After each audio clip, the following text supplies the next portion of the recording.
आज हम लोग अपने नए चैप्टर की ओर चलेंगे, करंट इलेक्ट्रिसिटी। देखिए एनसीईआरटी में ये चैप्टर 3 है। शुरुआत करते हैं। सबसे पहले इलेक्ट्रिक करंट से शुरू करेंगे। What is electric current? Suppose हमारे पास ये कंडक्टर है, इसके ये दो एंड हैं P और Q। इससे होकर डेल्टा Q चार्ज ट्रांसफर हो रहा है from P to Q in delta T time. Okay, तो इलेक्ट्रिक करंट को डिफाइन किया गया है, it is the rate of flow of charge. Delta Q और डेल्टा T के रेशियो को ही हम करंट कहते हैं। It is the ratio of charge to time taken, rate of flow of charge. ये वैल्यू एवरेज करंट कहलाती है। अगर हम इंस्टेंटेनियस की बात करें तो इस केस में करंट की वैल्यू किसी पर्टिकुलर इंस्टेंट ऑफ टाइम पे फाइंड आउट करी जाती है। If limit delta T tends to 0 then delta Q upon में delta T become D Q upon D T. ठीक है, ये हमारे पास इंस्टेंटेनियस करंट की वैल्यू होती है, ये एवरेज करंट की वैल्यू होती है। एवरेज करंट किसी इंटरवल ऑफ टाइम के लिए मेजर किया जाता है, इंस्टेंटेनियस करंट किसी पर्टिकुलर इंस्टेंट ऑफ टाइम के लिए मेजर किया जाता है। देखिए ऐसा यूनिट की बात करें, current, electric current is ampere, A से डिनोट करते हैं, या फिर आप लिख सकते हैं कूलम सेकेंड। ओके, ये तो बात हुई इलेक्ट्रिक करंट की। आइए क्वेश्चन कुछ देख लेते हैं। क्वेश्चन है Q is equal to 3t² + 5। ये हमारे पास चार्ज और टाइम का रिलेशन दिया हुआ है। किसी कंडक्टर में चार्ज टाइम के अकॉर्डिंग इस तरीके से फ्लो कर रही है। हमें पता करना है कि फाइंड करना है हमें find the current, electric current at t is equal to 2 second. दूसरे सेकंड पे हमें करंट की वैल्यू मेजर करनी है। Okay, second question is in interval t is equal to 1 second to t is equals to 4 second. यहां पर देखिए किसी पर्टिकुलर इंस्टेंट ऑफ टाइम के लिए करंट की वैल्यू मेजर करने को कह रहा है, तो किसी पर्टिकुलर इंस्टेंट पे जो करंट की वैल्यू होती है उसे हम कहते हैं इंस्टेंटेनियस करंट। और t इज इक्वल टू 1 से t is equal to 4 second की बात करी जा रही है। यहाँ पर करंट की वैल्यू कहलाती है एवरेज करंट। आइए सॉल्यूशन करते हैं इसका। देखिए अगर हम इंस्टेंटेनियस करंट की बात करें तो ये हमारे पास dq अपॉन dt है, I instantaneous dq upon dt। q के जगह पे आप वैल्यू पुट करेंगे 3t² + 5 और फिर इसे डिफरेंशिएट करेंगे, ये 60 + 0 एंड फाइनली t के जगह पे आपको 2 पुट करना है और ये हमारे पास 12 एम्पियर करंट की वैल्यू आ जाती है। तो ये हुआ इस t is equal to 2 second instantaneous value of current. आइए आगे देखते हैं। सेकेंड पार्ट में कह रहा है कि आपको इंटरवल ऑफ टाइम 1 से लेकर 4 के बीच मेजर करनी है। तो ये एवरेज वैल्यू ऑफ करंट है delta Q upon delta T। Delta का मतलब चेंज होता है, it means Q final minus Q initial upon T final minus T initial. Q final is the charge at 4th second, चौथे second की बात कर रहा है, तो वो उस समय का चार्ज Q फाइनल होगा और फर्स्ट सेकेंड, पहले सेकेंड पे जो चार्ज की वैल्यू होगी वो Q इनिशियल होगी। डायरेक्ट हम T के जगह पे 4 पुट कर देते हैं, फिर 1 पुट कर देते हैं। दोनों ही टाइम पर आपके पास चार्ज की वैल्यू मेजर हो जाएगी। 4 - 1, नीचे में हम टाइम को सब्ट्रैक्ट कर देते हैं। 45 अपॉन 3, ये वैल्यू आ गई 15 एम्पियर। तो ये वैल्यू कहलाती है एवरेज वैल्यू ऑफ करंट। तो ऐसे ही क्वेश्चन होंगे। एक और क्वेश्चन देख लेते हैं। क्वेश्चन है find the amount of charge that flows in time interval t is equal to 1 second to t is equal to 3 second. I की वैल्यू हमें गिवन है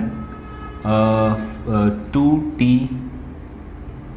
3t square plus 2t plus 5। हमारे पास ये current और time में relation given है और हमें चार्ज की वैल्यू मेज़र करनी है। फर्स्ट वाले क्वेश्चन में आपको चार्ज गिवन था, करंट की वैल्यू मेज़र करनी थी। देखिए इसमें सॉल्यूशन करते हैं। I की जगह पे D Q upon D T रखते हैं, 3t square plus 2t plus 5। यहाँ से डी क्यू की वैल्यू आ गई 3t square plus 2t plus 5 dt। फिर हम इसे इंटीग्रेट कर देंगे। डी क्यू की वैल्यू छोटी है, हमने इसे इंटीग्रेट किया 0 से लेकर q तक, और यहाँ पर टाइम की वैल्यू 1 से लेकर 3 तक वेरी कर रही है। हम इसे 1 to 3 सेकेंड इंटीग्रेट करेंगे। देखिए इंटीग्रेशन में 3t स्क्वायर का 3t Q upon 3, 2t square upon 2, 5t, और आपको लिमिट लेनी होगी 1 to 3। अब t की जगह पे पहले आपको 3 पुट करना होगा। 3 का क्यू, 3 का स्क्वायर, 5 into 3। पहले अपर लिमिट पुट करते हैं, फिर लोअर लिमिट पुट करते हैं।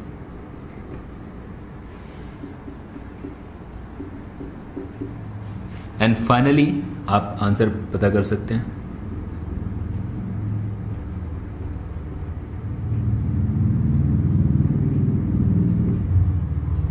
कैलकुलेशन करेंगे और इतने अमाउंट का चार्ज आपको मिल जाएगा। ग्राफ को देखते हैं। सपोज हमारे पास Q और T का ग्राफ है। किसी पर्टिकुलर इंस्टेंट ऑफ टाइम पे अगर आप स्लोप ड्रॉ करते हैं, जैसे ये टाइम की वैल्यू कुछ हो है, यहाँ पर t सेकंड है, यहाँ पर आपने क्या किया, Q वर्सेस T ग्राफ पे स्लोप ड्रॉ किया। यहाँ पर जो tan थीटा की वैल्यू होगी, स्लोप ऑफ टेंजेंट, वो उस टाइम के करंट के इक्वल होगी, I के इक्वल होगी।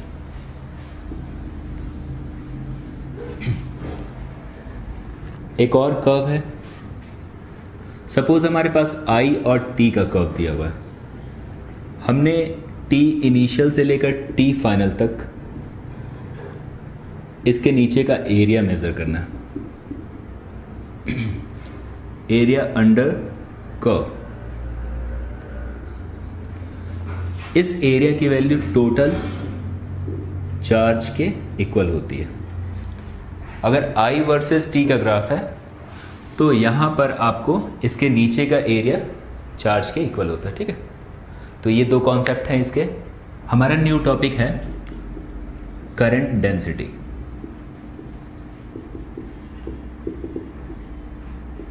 ये करंट डेंसिटी क्या होती है? सपोज हमारे पास ये एरिया है, इससे होकर डेल्टा आई करंट पास हो रही है, डेल्टा ए एरिया से होकर डेल्टा आई करंट पास हो रही है। तो डेल्टा आई अपॉन डेल्टा ए का जो रेशियो होता है, इसे हम करंट डेंसिटी कहते हैं। इसे डिफाइन कर सकते हैं, it is the rate of flow of current per unit area, और एरिया का direction normal to the area का डायरेक्शन हमेशा in the direction of current होना चाहिए। ठीक है, सपोज अगर हमारे पास ये है, एरिया का डायरेक्शन इधर है जो कि थीटा एंगल फॉर्म कर रही है एरिया करंट के साथ, तो यहाँ पर अगर करंट डेंसिटी की बात करें, delta I upon delta A cos theta लिखेंगे यहाँ पर, क्योंकि इस एरिया का direction along the direction of current delta A cos theta होती है। ओके, ये average value of current density होती है।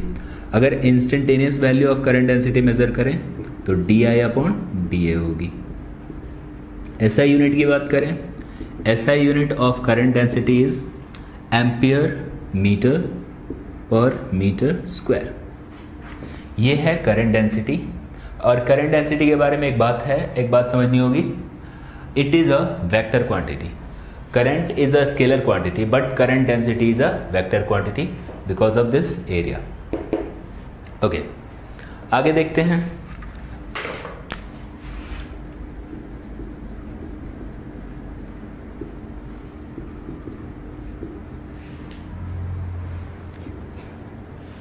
एक कंडक्टर है हमारे पास, इसमें कुछ पॉजिटिव पार्ट्स होते हैं जिन्हें आप लैटिस कहते हैं, कुछ नेगेटिव पार्ट्स होते हैं फ्री इलेक्ट्रॉन्स कहते हैं. अगर हमने इस कंडक्टर को किसी पर्टिकुलर टेम्परेचर पे रखा हुआ है, थर्मल इक्विलिब्रियम पे रखा हुआ है, टेम्परेचर को इंक्रीज नहीं कर रहे हैं, तो इनके इलेक्ट्रॉन चारों डायरेक्शन में मूव कर सकते हैं. इनका कोई फिक्स डायरेक्शन नहीं है. सपोज हमारे पास n नंबर ऑफ इलेक्ट्रॉन्स है इस कंडक्टर में और ये चारों डायरेक्शन में मूव कर रहे हैं, तो इनकी initial average velocity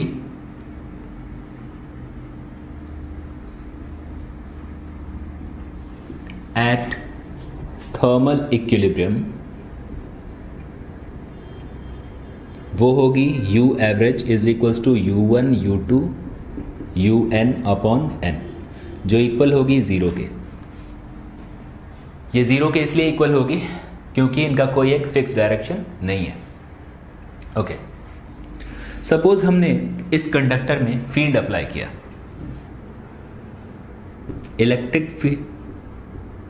electrostatic field के अंदर हमने इस कंडक्टर को प्लेस कर दिया.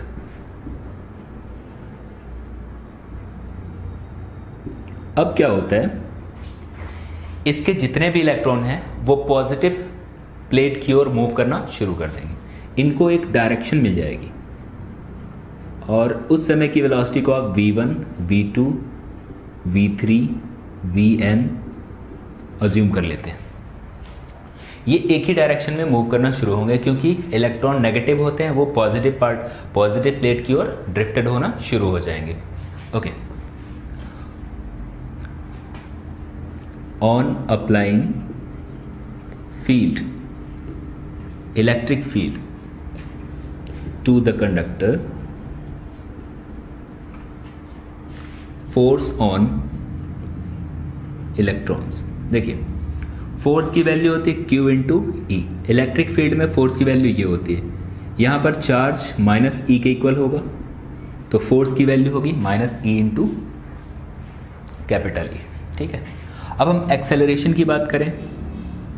एक्सेलरेशन ऑफ इलेक्ट्रॉन्स, देखिए सब में एक्सेलरेशन की वैल्यू सेम होगी. फोर्स की value minus E upon M. M is the mass of electron. अब उनकी जो नई वेलोसिटी है वो देखते हैं. अगर हम v1 की बात करें तो वो हो जाएगी u1 प्लस ए टाउ 1. v2 की बात करें u2 प्लस ए टाउ 2. ये टाइम ऑफ रिलैक्सेशन होता है. टाउ 1 टाउ 2 ये हमारे time of relaxation. Time of relaxation दो सक्सेसिव कॉलिजन के बीच का टाइम होता है. जैसे ये मूव करते वक्त लैटिस से कोलाइड करेंगे तो दो सक्सेसिव कॉलिजन के बीच का जो टाइम होता है उसे आप कहेंगे टाइम ऑफ रिलैक्सेशन. तो यहाँ पर इनकी सबकी अलग अलग वेलोसिटी आ गई. वी की वेलोसिटी होगी un प्लस ए इंटू टाउ 1. देखिए अब हमारे पास सबकी अलग अलग वेलोसिटी आ गई.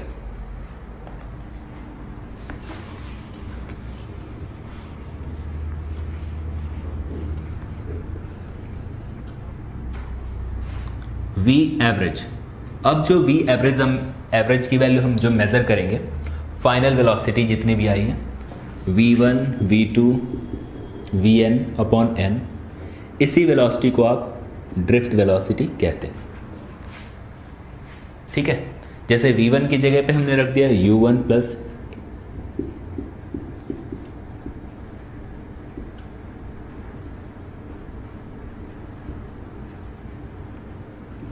इसे सेपरेट कर लिया u1, u2, un को अलग से, ए को बाहर निकाल के इसकी वैल्यू 0 हो जाएगी। हमें इनिशियल एवरेज वेलोसिटी पता है 0 है, ए की जगह पे मैंने और इसे कैपिटल, इसे हमने टाउ अज्यूम कर लिया। ड्रिफ्ट वेलोसिटी की वैल्यू हो जाती है -e/m इंटू टाउ। यहां पर टाउ रिप्रेजेंट करता है average time of relaxation.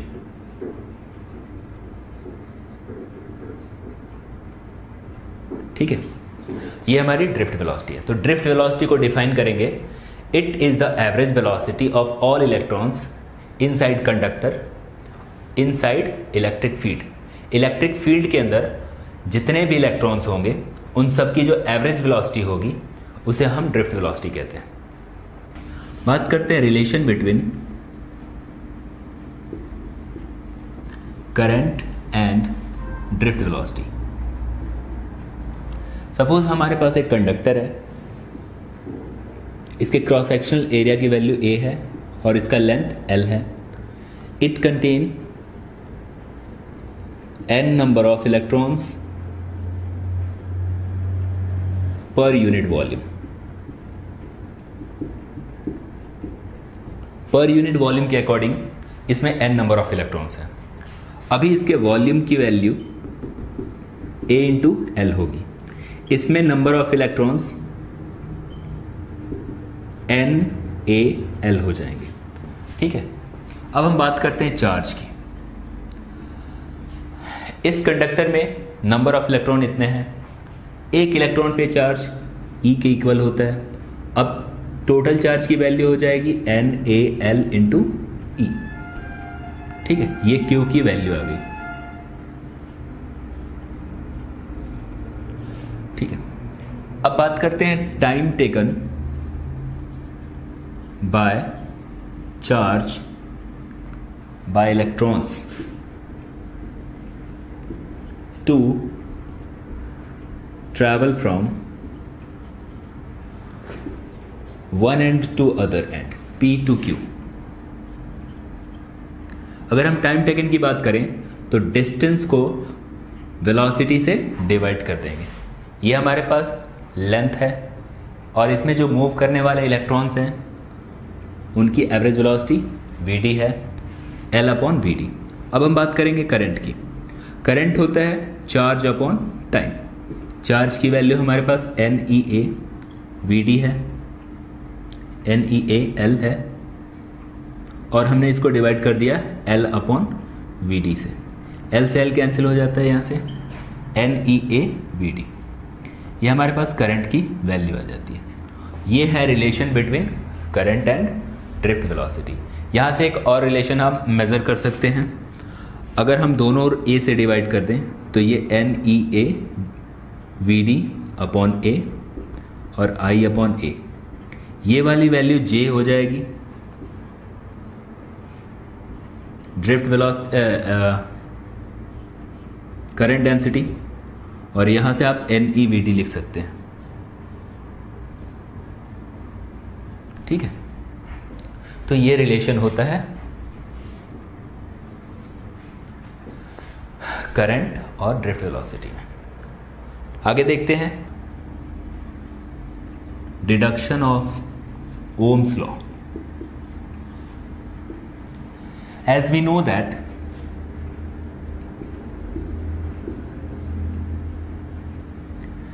drift velocity is E tau upon m। देखिए, हमने नेगेटिव साइन को कंसीडर नहीं किया, हम सिर्फ मैग्नीट्यूड की बात कर रहे हैं। एक कंडक्टर है, इस कंडक्टर को हमने एक बैटरी के थ्रू कनेक्ट कर रखा है। इसके दोनों एंड को हमने एक बैटरी के थ्रू कनेक्ट कर रहा है। इसका क्रॉस सेक्शनल एरिया A है और इसकी लेंथ की वैल्यू L है। हमने एक फॉर्मूला पढ़ा था, E is equals to minus dV upon dr। dr दो एंड के बीच का सेपरेशन होता है, इनके बीच की पोटेंशियल की वैल्यू V होती है। तो यहाँ पर पोटेंशियल V है और इसका लेंथ L है। तो E की जगह पे आप V अपॉन L लिख सकते हैं। देखिए यहाँ पर आप E V M L लिख सकते हैं। Now again I is equals to N E A V D होती है। V D की जगह पे हमने E V tau upon M L put कर दिया। M E square A tau upon M L we.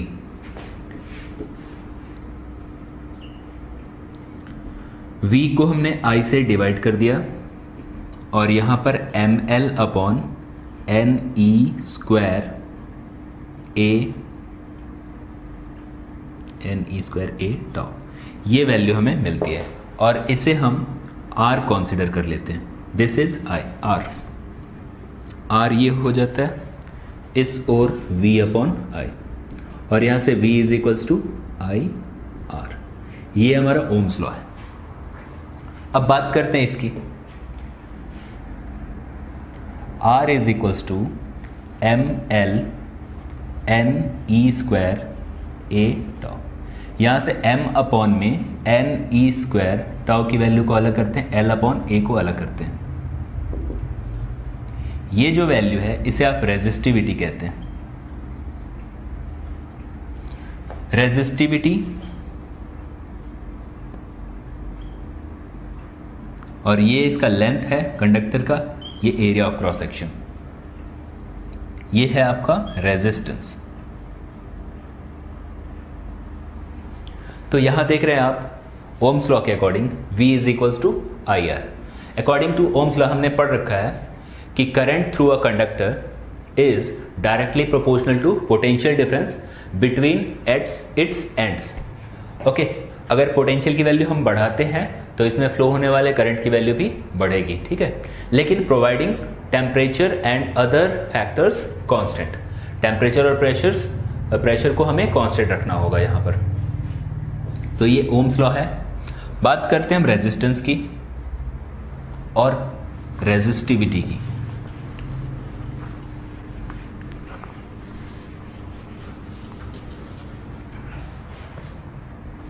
Resistance क्या होता है?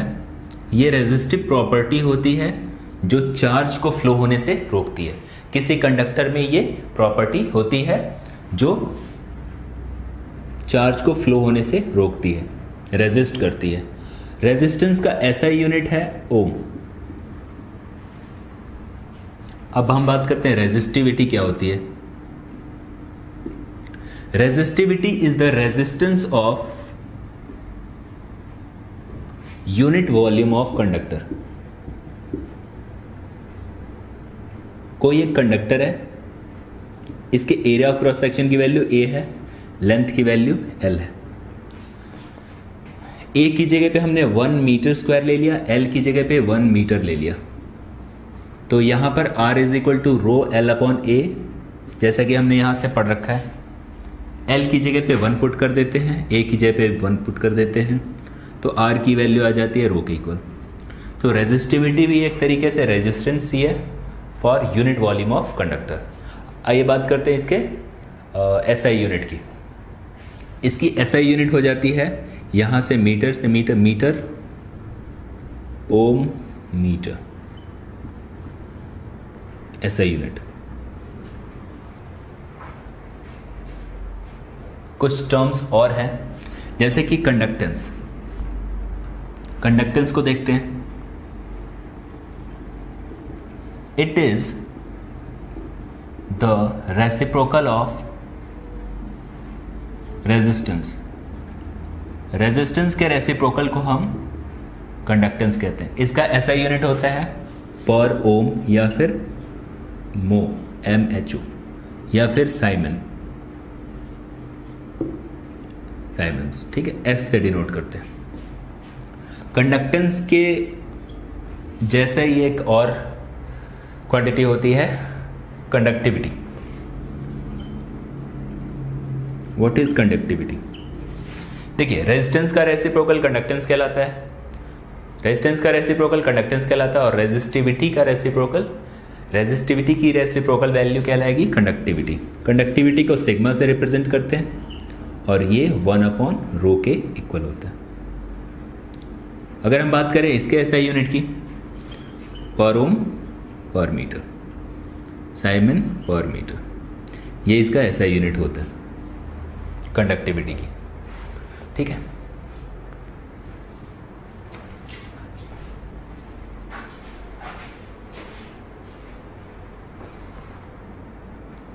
मेटल के केस में रेजिस्टिविटी की वैल्यू होती है m/n e²τ। यहां पर आप देख रहे हैं एज टेम्परेचर इंक्रीजेस, टेम्परेचर को अगर बढ़ाते हैं तो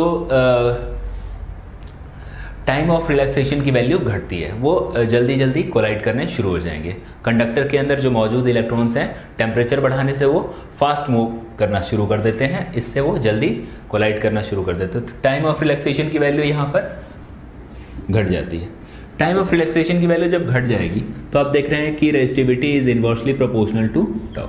तो यहाँ से आप देख सकते हैं रेजिस्टिविटी की वैल्यू बढ़ जाएगी। जब रेजिस्टिविटी की वैल्यू बढ़ जाएगी तो रेजिस्टेंस की वैल्यू होती है ρL/A। तो इस केस में आप रेजिस्टेंस को भी इंक्रीज करा सकते हैं टेम्परेचर को बढ़ा के। देखिए रेजिस्टिविटी का जो रिलेशन होता है टेम्परेचर से कुछ ऐसा होता है, 1 + α T - T0। यहाँ पर 273 केल्विन का की वैल्यू है, ये रेजिस्टिविटी की वैल्यू है एट 273 केल्विन और ये एट T केल्विन। और यहाँ पर ये है टेम्परेचर कोएफिशिएंट ऑफ रेजिस्टिविटी।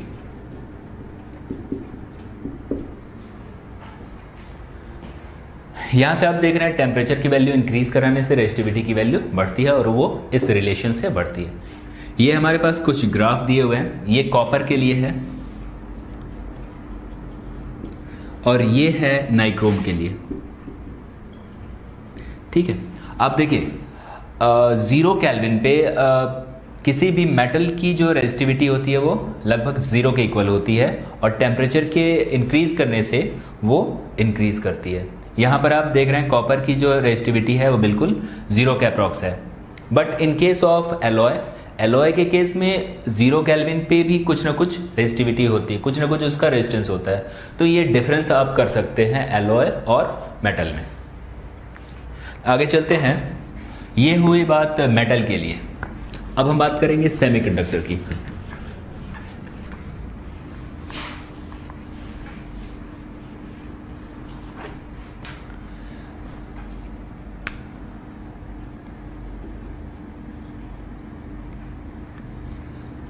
यहां पर अब टेम्परेचर को इंक्रीज कराएंगे तो रेजिस्टिविटी की वैल्यू कम होती है।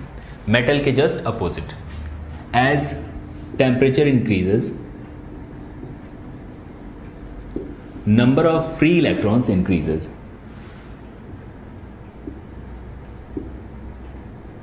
exponentially with temperature।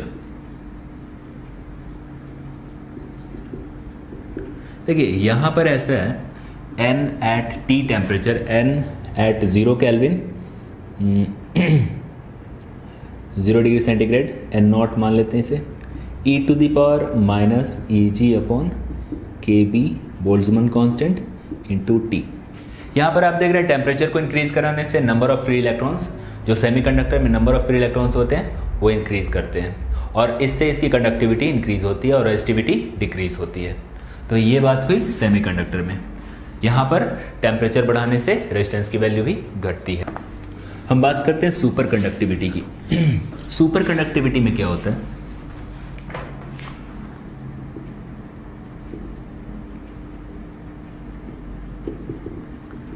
Super conductivity में ये बात बताई गई है कि हमने देखा है कि Hg के केस में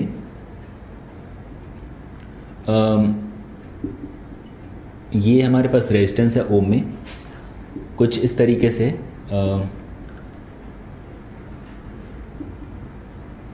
टेम्परेचर की वैल्यू अगर 4.2 केल्विन हम रखते हैं, टेम्परेचर की वैल्यू अगर डिक्रीज करते हैं तो रेजिस्टेंस की वैल्यू घटती है यहाँ पर Hg के केस में। बट एट 4.2 केल्विन इसके रेजिस्टेंस की वैल्यू अचानक ज़ीरो हो जाती है, फॉल कर जाती है इसकी रेजिस्टेंस की वैल्यू और वो ज़ीरो हो जाती है। इस तरीके से ये सुपर कंडक्टिविटी बिहेवियर शो करता है जिसमें कोई रेजिस्टेंस नहीं होता है। और इस टेम्परेचर को आप कहते हैं ट्रांजिशन टेम्परेचर या फिर क्रिटिकल टेम्परेचर। ठीक है, आगे हम बात करते हैं मेजनर इफेक्ट, MEISSENER, मेजनर्स इफेक्ट।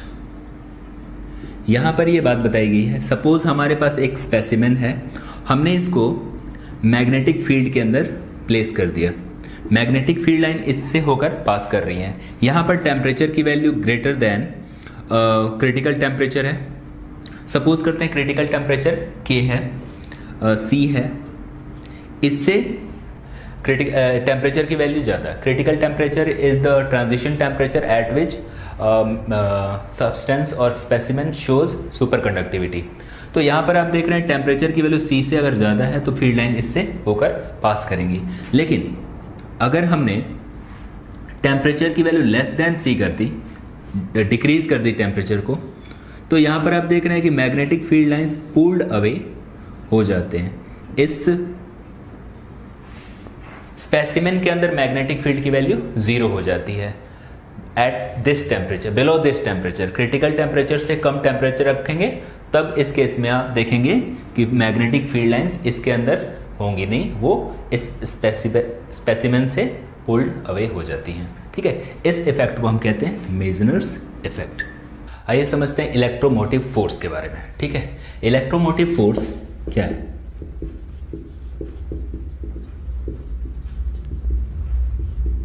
नाम में इसके फोर्स है लेकिन ये पोटेंशियल होता है। ठीक है, देखिए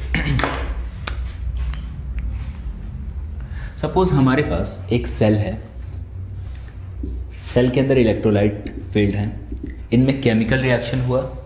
केमिकल रिएक्शन होने से इनके जो चार्जेस हैं, जो इलेक्ट्रोलाइट के चार्जेस हैं, उन पे एक फोर्स लगना शुरू हो जाता है, F dash.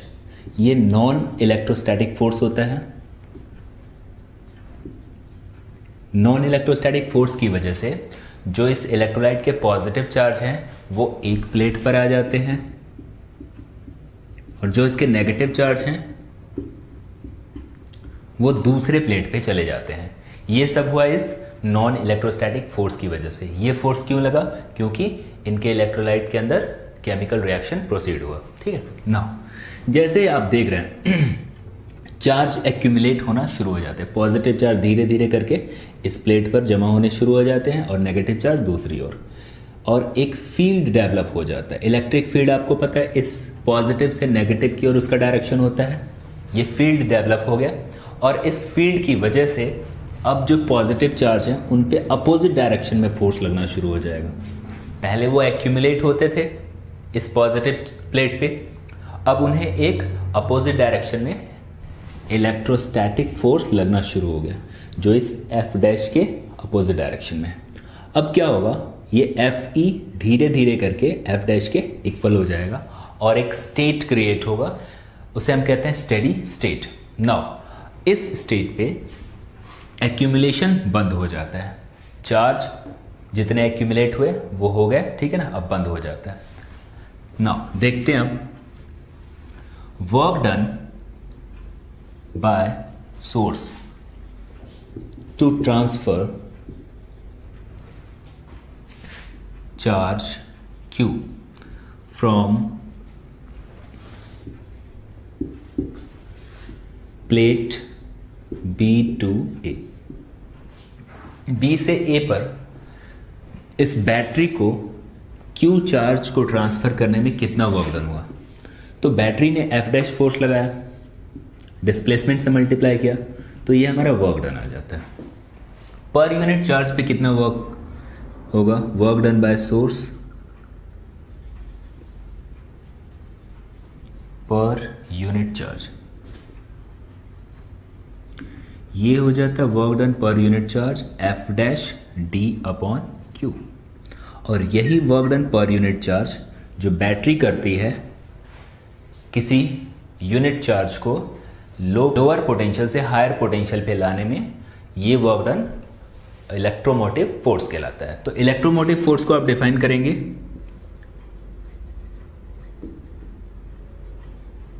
Is the amount of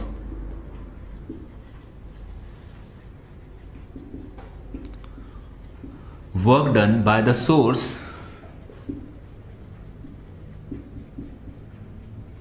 to transfer unit positive charge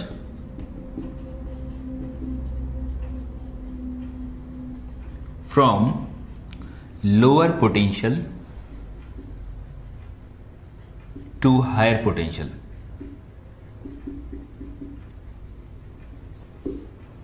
यही आपका इलेक्ट्रोमोटिव फोर्स होता है।